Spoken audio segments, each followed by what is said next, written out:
दोस्तों, अगर आप नए हैं हमारे चैनल पर तो सब्सक्राइब कर लीजिए, जिससे कि आपको ऐसी ही बढ़िया क्राइम स्टोरी मिलती रहे। 27 अगस्त 2022 की शाम को वैशाली बलसारा अपने पति हरेश से कहकर घर से निकली कि वह एक दोस्त से मिलने जा रही है और कुछ जरूरी काम भी है, इसलिए जल्दी वापस आ जाएगी। हरेश ने ज्यादा सवाल नहीं किए, क्योंकि वैशाली एक सिंगर थी और उसे लोगों से मिलना पड़ता था। शाम 6:45 पर वैशाली अपनी कार से निकल गई, लेकिन कई घंटे बीतने के बाद भी वह घर नहीं लौटी। हरेश ने उसे फोन किया, लेकिन उसका मोबाइल स्विच ऑफ था। इसके बाद हरेश ने अपने रिश्तेदारों और दोस्तों को फोन किया, लेकिन किसी को भी वैशाली के बारे में कोई जानकारी नहीं थी। अब हरेश को चिंता होने लगी। वह तुरंत अपनी गाड़ी लेकर वैशाली को ढूंढने निकल पड़ा, लेकिन बहुत कोशिशों के बाद भी ना तो वैशाली मिली और ना ही उसने फोन उठाया।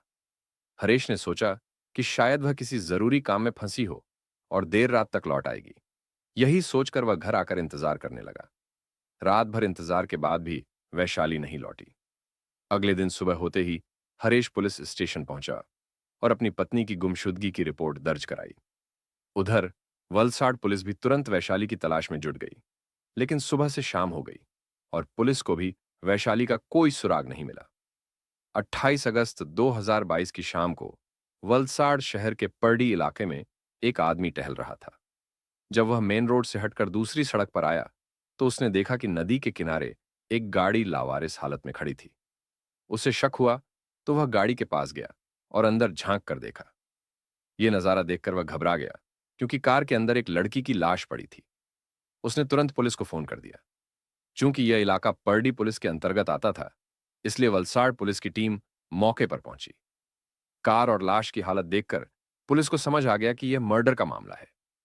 लड़की की गर्दन पर गला दबाने के निशान थे और उसका शव कार में ठूंस कर रखा गया था, जो किसी सामान्य मौत का मामला नहीं लग रहा था। इसके अलावा कार की चाबी और लड़की का मोबाइल फोन भी गायब थे। पुलिस को सबसे पहले यह पता लगाना था कि मरने वाली लड़की कौन है। उसी दिन सुबह हरेश बलसारा ने अपनी पत्नी वैशाली की गुमशुदगी की रिपोर्ट दर्ज कराई थी। उसने बताया था कि उसकी पत्नी 27 अगस्त को किसी से मिलने की बात कहकर घर से निकली थी, लेकिन वापस नहीं लौटी। पुलिस ने तुरंत हरेश को फोन किया और कहा कि पर्डी इलाके में नदी के किनारे एक बलेनो कार में एक महिला की लाश मिली है। हो सकता है कि वह उसकी पत्नी हो। यह सुनते ही हरेश तुरंत मौके पर पहुंचा। जैसे ही उसने अपनी पत्नी की कार और उसकी लाश देखी, वह फूट फूट कर रोने लगा। अब यह साफ हो गया था कि मरने वाली लड़की कोई और नहीं, बल्कि हरेश की पत्नी वैशाली बलसारा ही थी। अब तक पुलिस के साथ साथ आसपास के लोग भी वैशाली और हरेश को पहचान चुके थे। दोनों इस इलाके में मशहूर थे। वैशाली एक गरबा सिंगर थी और हरेश एक गिटारिस्ट। लेकिन अब बड़ा सवाल यह था कि आखिर वैशाली का कत्ल कैसे हुआ? सुनसान जगह पर उसकी ही कार में उसकी जान किसने ली? क्या यह किसी रिश्ते की उलझन का नतीजा था, कोई प्रॉपर्टी विवाद था, या फिर कुछ और? इन सवालों के जवाब के लिए पुलिस ने सबसे पहले वैशाली की लाश को पोस्टमार्टम के लिए भेजा और हरेश से पूछताछ शुरू की। लेकिन हरेश ने सिर्फ यही बताया कि वैशाली 27 अगस्त को किसी से मिलने की बात कहकर घर से निकली थी, मगर उसने यह नहीं बताया था कि वह किससे मिलने जा रही है। हरेश के बयान और उसके रवैये से पुलिस को लगने लगा कि वह कुछ नहीं छुपा रहा है। इसलिए शुरुआती पूछताछ के बाद ही पुलिस ने उसे शक से बाहर कर दिया। अब पुलिस के सामने चुनौती थी कि वैशाली के कातिल तक कैसे पहुंचा जाए। जांच को आगे बढ़ाने के लिए वलसाड़ पुलिस ने टेक्निकल सर्विलांस और 8 अलग-अलग पुलिस टीमों को काम पर लगाया। सबसे पहले पुलिस ने वैशाली के मोबाइल फोन की कॉल डिटेल निकाली और उस रास्ते के सीसीटीवी फुटेज खंगाले जहां से वह गुजरी थी। इस जांच में दो अहम सुराग मिले। पहला सुराग यह था कि वैशाली ने घर से निकलने से पहले और उसके बाद भी किसी बबीता कौशिक नाम की महिला से बात की थी। दूसरा सुराग यह था कि 27 अगस्त की शाम को मौका ए वारदात के आसपास के सीसीटीवी कैमरों में बबीता कौशिक कई जगह दिखी थी। ये दोनों बातें एक दूसरे से मेल खा रही थीं। इसके अलावा पुलिस को यह भी पता चला कि बबीता कौशिक वैशाली की बहुत अच्छी दोस्त थी। पुलिस ने बिना देरी किए बबीता को पूछताछ के लिए बुलाने का फैसला किया। लेकिन एक समस्या थी। बबीता 9 महीने की गर्भवती थी और कभी भी बच्चे को जन्म दे सकती थी।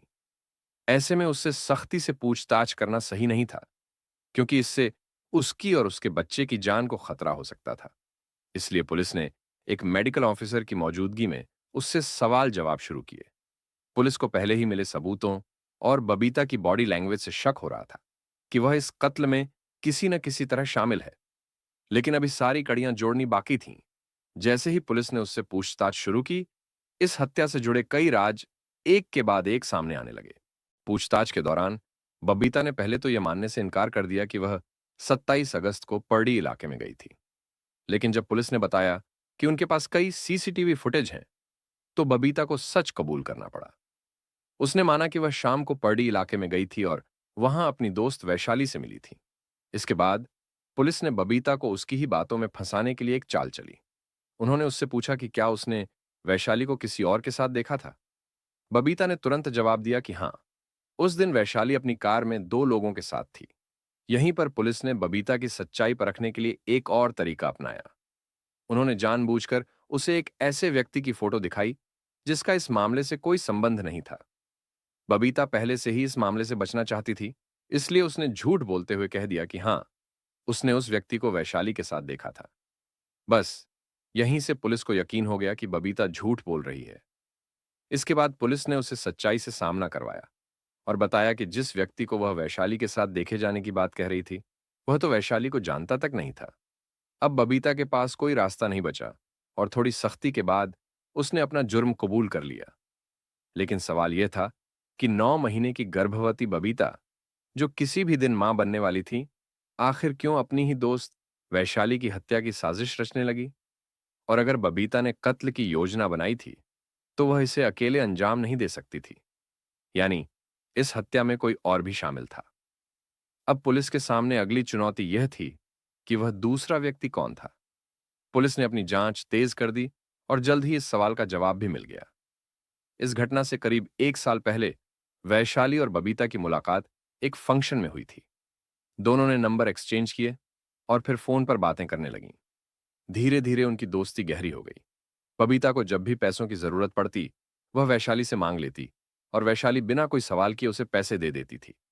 समय के साथ बबीता ने अलग अलग मौकों पर वैशाली से बड़ी रकम उधार ली। सिर्फ 1 साल में वैशाली ने उसे कुल 10 लाख रुपए उधार दे दिए। लेकिन अब वैशाली अपने पैसे वापस मांग रही थी, जबकि बबीता उन्हें लौटाना नहीं चाहती थी। बबीता की आर्थिक हालत ठीक नहीं थी, इसलिए वह टेंशन में थी। उसने वैशाली से कह दिया कि वह पूरी रकम एक साथ नहीं दे सकती, मगर धीरे धीरे चुका देगी। वैशाली मान भी गई, लेकिन बबीता का इरादा पैसे लौटाने का था ही नहीं। जैसे जैसे कर्ज बढ़ता गया, दोनों की दोस्ती में कड़वाहट आनी शुरू हो गई। वैशाली ने जब बबीता पर पैसे लौटाने का दबाव बढ़ाया, तो बबीता ने एक खतरनाक फैसला लिया। उसने सोचा कि वैशाली को ही रास्ते से हटा दिया जाए। बबीता सोशल मीडिया पर काफी एक्टिव रहती थी और वहीं उसकी बात सुखविंद्र सिंह नाम के शख्स से हुई। उसने वैशाली को मारने के लिए सुखविंद्र को तैयार कर लिया, लेकिन सुखविंद्र ने इसके बदले 10 लाख रुपए मांगे। बबीता ने मोलभाव किया और सौदा 8 लाख रुपए में तय हो गया। सुखविंद्र अकेले इस काम को अंजाम नहीं दे सकता था, इसलिए उसने अपने दोस्त त्रिलोक सिंह को भी इस साजिश में शामिल कर लिया। अब 3 लोग मिलकर वैशाली की हत्या की योजना बना चुके थे। वैशाली बबीता को अपनी अच्छी दोस्त मानती थी और उस पर पूरा भरोसा करती थी। जब भी बबीता उसे बुलाती, वह बिना कोई शक किए चली जाती थी। 27 अगस्त की शाम को भी बबीता ने वैशाली को फोन किया और उधार दिए गए पैसे वापस करने का बहाना बनाया। प्लान के मुताबिक बबीता और 2 सुपारी किलर वलसाड़ के पर्डी इलाके में एक बंद डायमंड फैक्ट्री में पहुंचे। बबीता स्कूटी से आई थी, लेकिन वारदात से करीब 1 किलोमीटर पहले ही उसने स्कूटी पार्क कर दी और ऑन्टो लेकर फैक्ट्री तक गई। उसने वैशाली को भी वहीं बुला लिया। वैशाली पैसे लेने के लिए जैसे ही वहां पहुंची, बबीता पहले से उसका इंतजार कर रही थी। बबीता वैशाली की कार में बैठी और उससे बातें करने लगी। वह अपने साथ लाख रुपए भी लेकर आई थी। उसने पैसे वैशाली को दिए और कहा कि इन्हें गिन लो। जैसे ही वैशाली पैसे गिनने लगी, तभी दोनों सुपारी किलर वहां आ गए। बबीता ने उन्हें अपना कजिन बताकर कार में बैठा लिया, लेकिन कार में बैठते ही उन्होंने वैशाली को क्लोरोफॉर्म सुंघाकर बेहोश कर दिया और फिर उसका गला घोंट दिया। इसके बाद उन्होंने वैशाली की लाश को कार की पिछली सीट पर डाल दिया। फिर सबूत मिटाने के लिए उसकी कार और लाश को नदी किनारे लावारिस हालत में छोड़कर फरार हो गए। बबीता जो लाख रुपए अपने दोस्त को लौटाने के बहाने लाई थी, उसने वही रकम इन सुपारी किलर्स को दे दी। पुलिस ने इस बयान के आधार पर बबीता को गिरफ्तार कर लिया और पंजाब से सुपारी किलर सुखविंद्र को भी पकड़ लिया। लेकिन सबसे चौंकाने वाली बात यह थी कि वैशाली ने इतनी बड़ी रकम उधार देने की बात अपने पति हरेश से भी छुपा रखी थी। हरेश को यह भी नहीं पता था कि वैशाली के पास इतना पैसा आया कहां से था। वारदात के दिन भी जब बबीता ने उसे पैसे लौटाने के बहाने बुलाया, तब भी उसने अपने पति को कुछ नहीं बताया। इसी वजह से जब हरेश ने उसकी गुमशुदगी की रिपोर्ट लिखवाई, तो उसने उधार के पैसों का जिक्र तक नहीं किया। अगर पुलिस को वैशाली के कॉल रिकॉर्ड से बबीता के साथ हुई आखिरी बातचीत और सीसीटीवी फुटेज का सबूत नहीं मिलता, तो शायद यह सच कभी सामने नहीं आता।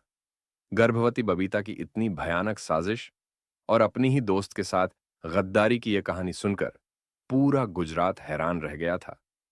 पुलिस ने आरोपियों के खिलाफ चार्जशीट दाखिल कर दी और उन्हें कोर्ट में पेश किया, जहां से उन्हें जेल भेज दिया गया।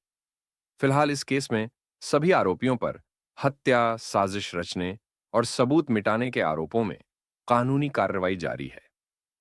यह कहानी सुनाने का मकसद किसी को डराना नहीं, बल्कि आपको सतर्क करना है।